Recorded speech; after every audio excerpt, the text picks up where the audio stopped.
Welcome to the Murphy, Sam, and Jodi After the Show podcast. You can be a part of things by sending us an email at murphysamandjodi.com. You can send us a voice memo that way, too, if you want to talk to us. Or if you're listening on the iHeartRadio app and the podcast there's a little red microphone button. You can punch that little button and send us a talkback message.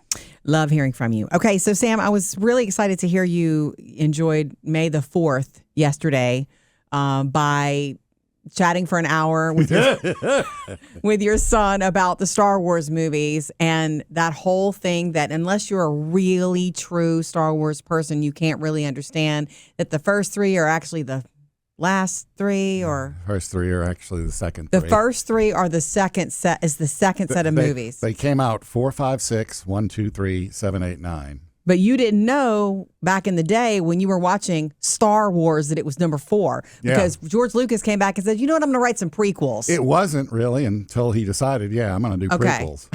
Right. It was just Star Wars. Everybody called it Star Wars, and now you have to call it Star Wars A New Hope. But you do have to explain that to people that aren't Star Wars fans to understand, because 1977 was when the first movie came out. In my head, that will always be number 1. Right. It's the original. It's the one that set the tone for everything.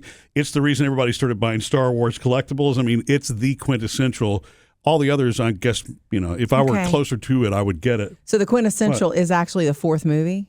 No, the quintessential is the first movie. I guess it's the fourth. See, he confuses himself. Right. That's why I'm just trying to... Number 4 is number 1. It's the movie. What I love about this, and we have an example from the weekend, is that we didn't do what you did, Sam, Murphy and I didn't, but it's multi-generational because a bunch of them came out and then George Lucas was inspired again and realized this is his baby. Star Wars is his contribution to the world. And so he wrote the other ones, and it's just look at the life it has taken on. Look at what it has become. It may be one of the most iconic entertainment franchises ever. It is. For something to still be as relevant almost 50 years later. Correct. Is mind-blowing.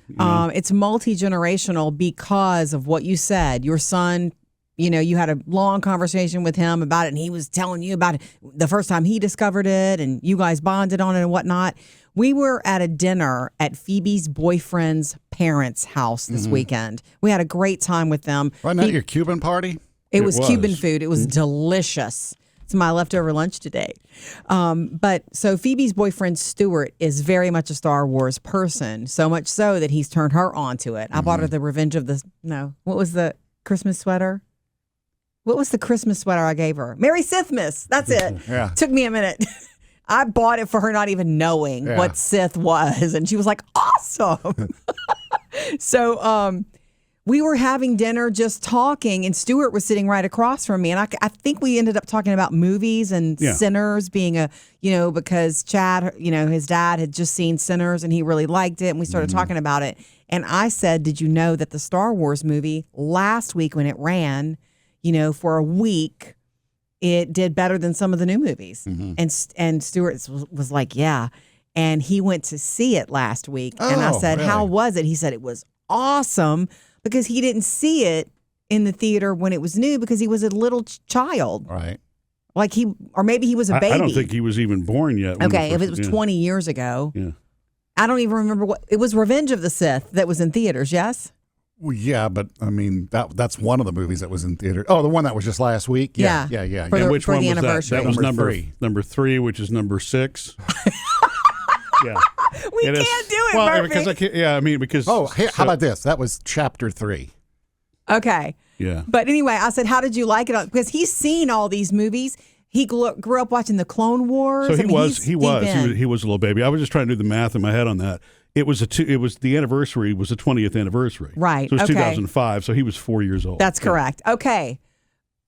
No, he wasn't. No, he was born. He was born in 2005, right. as was Phoebe. They're the same age. I'm so confused. Anyway, so I said, I didn't realize it. Like there is a whole generation of, young kids like Stuart who never saw that in the theater, but got to see it in the theater last week. Yeah. And he loved it because it was like all the coming at you. And it's like, I don't know if they're going to continue to do it, but they've got to put all those movies back in the theaters.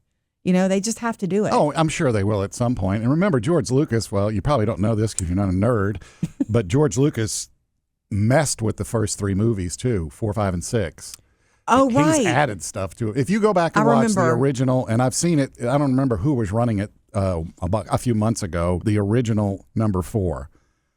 Which is number 1. Yeah, in our hearts. I got it now, I think. You watch it, and it's like, that was great.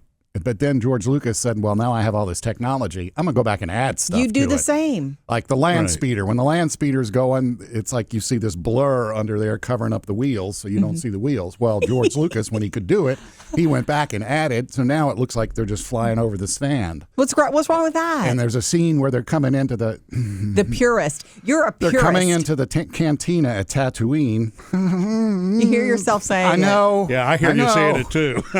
And in the original movie, they pull up and it's just, sand and a bunch of buildings. Well, he went back and added these, dinosaur-looking monsters and other carts going by and little droids. So now when you watch it, it's like a full scene of stuff. It's better Whereas in his in the old mind. days, it was just, here comes the land speeder. So can you still get the original version though? I don't know where. With the edits or anything like that? Somewhere. I know Some collector. One of the streamers was doing it a few months ago, and I saw it and was like, I got to go watch it, and I had just missed it. So I'm assuming somewhere it must be available in DVD. Yeah, because I would think that like the purist would also want the original intact the way it was first time they saw it in the theater, in the 70s. And what's funny is if you ever do get a hold of one of those and watch it, you can actually see, when the TIE fighters and other stuff are flying through space, you can actually see, because they use green screen because that's all they had back then. You can see like faint little squares around each one as it moves through. Oh, can you really? If you look real close. Okay. If you're being a super nerd. Yeah, super nerd, original movie. Wow. I'm not laughing at you because I think you're a nerd or even a super nerd. I'm laughing at you because you hear yourself saying it and you hate it. You don't want to say it. I do it too. It happens to me, not with Star Wars. Everybody has something they love. When Taylor and Phoebe are at the house and they start talking to me about Game of Thrones and we are we are in a world and Murphy walks in, we're almost embarrassed at what we're saying. We're so serious about what Daenerys was doing, with her dragons, as if this is our next door neighbor. Yeah. As if it's real. And you know all the names, and you know all the families, and you know the sword names, and you know the names of the castles and all that. Right. So I'm a super nerd too. Harry Potter fan, same thing. Yeah. Oh, right. Yeah. Same. I could super nerd on it all day. Yeah. So don't hate on yourself for your No. It's just cruisers or whatever. I don't walk around thinking or saying this stuff usually. And the fact that I'm sitting here mouthing it off, it's like I still remember this. I'm throwing names around. Here's the thing, too, and you're probably not going to do it because you don't want to nerd out. But honestly, when I was watching Light and Magic, the series that's on Disney Plus, about getting ready for number 1, 2, and 3, and the software that George Lucas, and this is what Sammy and I wound up talking a lot about during that hour, is that George Lucas is a genius. I know, Jody. Wait, now the super nerd's Hang on. coming. But if you watched season 2 of Light and Magic, Murphy would really probably... Season 2? Yes. Oh, it's a seasons. Yeah, okay. Season 1 was making of the first movie. Season 2, Murphy would probably love because it talks about all the... It's like, okay, we're gonna make episode 1. Mm-hmm. We need some new software. They had to create all their own software. Whoa. George Lucas is the one responsible down the road for the Avid software, stuff that they created to make these movies because it did not exist. That's cool. And how they decided to go with computerized Jar Jar Binks and Yoda versus dude in a costume, Jar Jar Binks and Yoda. Yeah. It was cheaper to do it all computerized. And then it's just interesting to watch how the technology all developed. And he did that. They did the dinosaurs in Jurassic Park. Oh, all the Casper, that ghost movie. They did all that. All the cool CGI stuff that we first saw.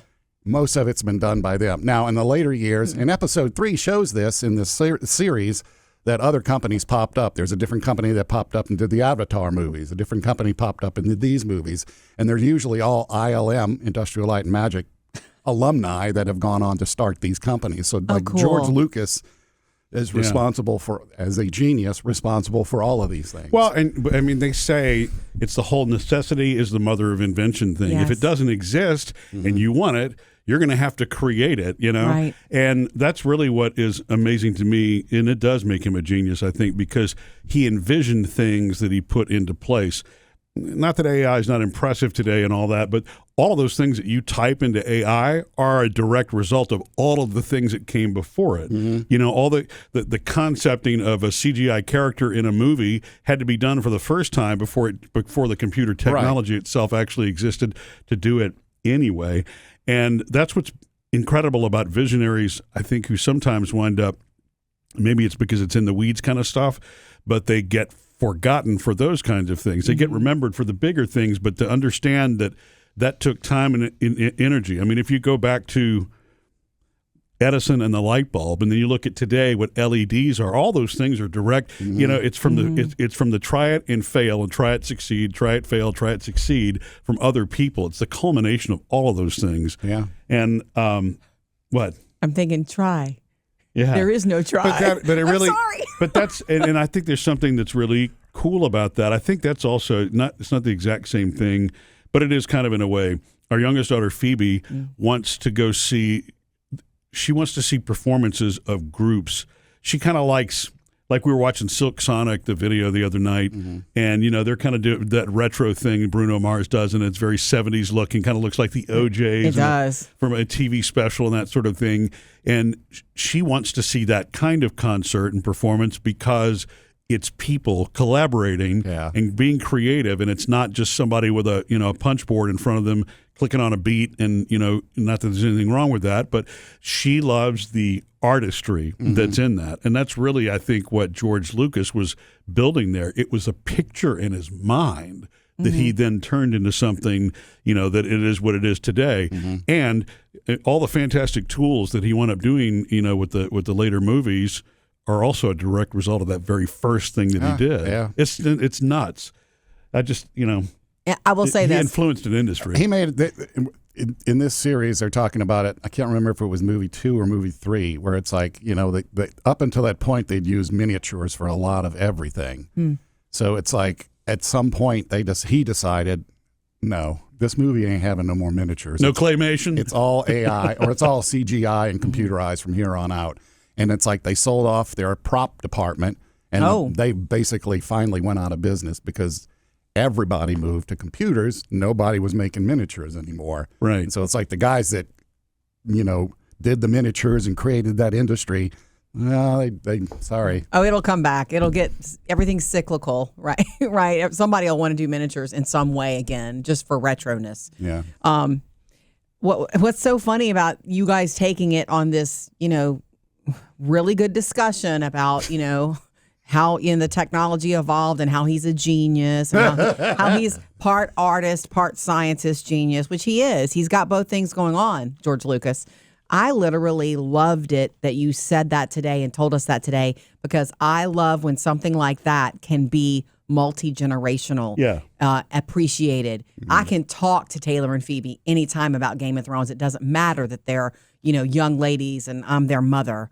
You can talk to Sammy and maybe the twins about Star Wars forever until the day you die. About you guys connect on that, and I love it when something in pop culture that you can kind of nerd out on, you can connect people. I just love that. But Sammy and Parker are my 2 Star Wars confidants. I'm about to say, Parker will just text me out of the blue. Hey, I'm going to watch all the movies.